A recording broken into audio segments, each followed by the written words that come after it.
We should see it first, as I've suggested, as one of the ways in which societies mobilize a deep feature of the human psyche, the concern which all of us share for the good opinion of others.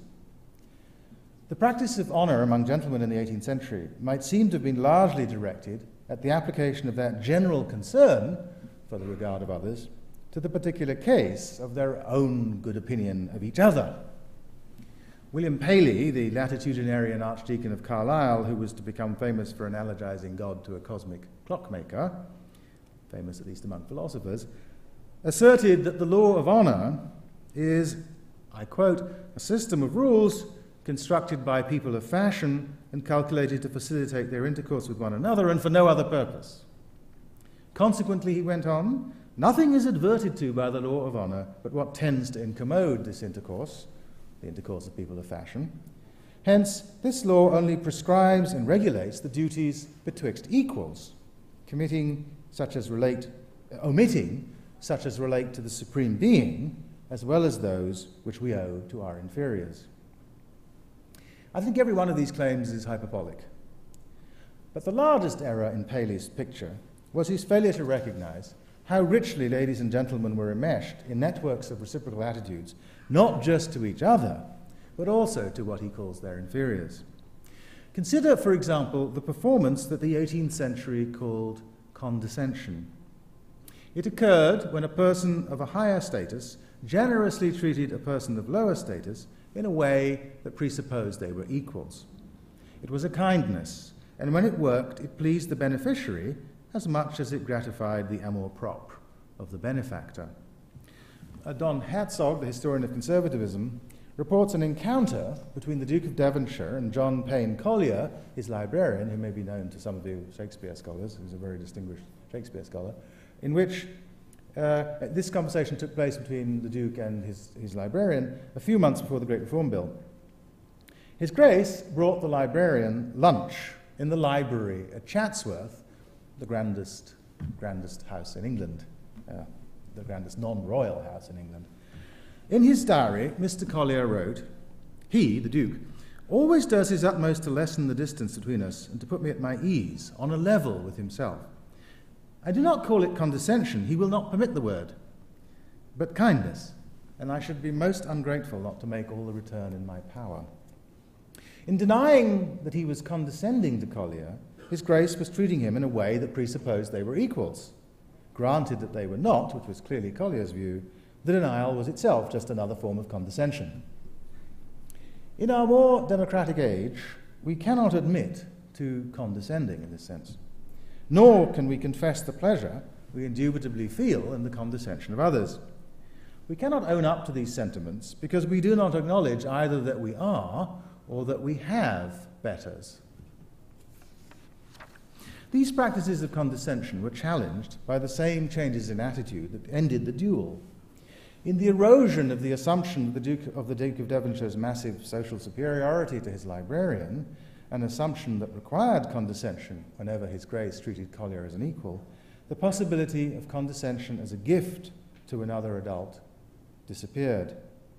Nowadays, we use the word condescension only as the name for a superior's treating someone as an inferior in ways that are inappropriate, which is why you can condescend to a teenager, or at least that's what teenagers think, but it's hard to condescend to an infant whose inferiority is undeniable, whereas in the 18th century, condescension to infants would have been the obvious thing to do.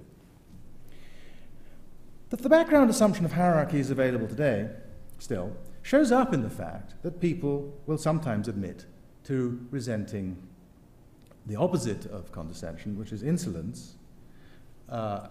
This is what was called insolence in the 18th century, which is treating a superior as an equal, or even as an inferior. But the hierarchy, we should notice, need not be social. Impudence is claiming equality with your betters in some respect or other.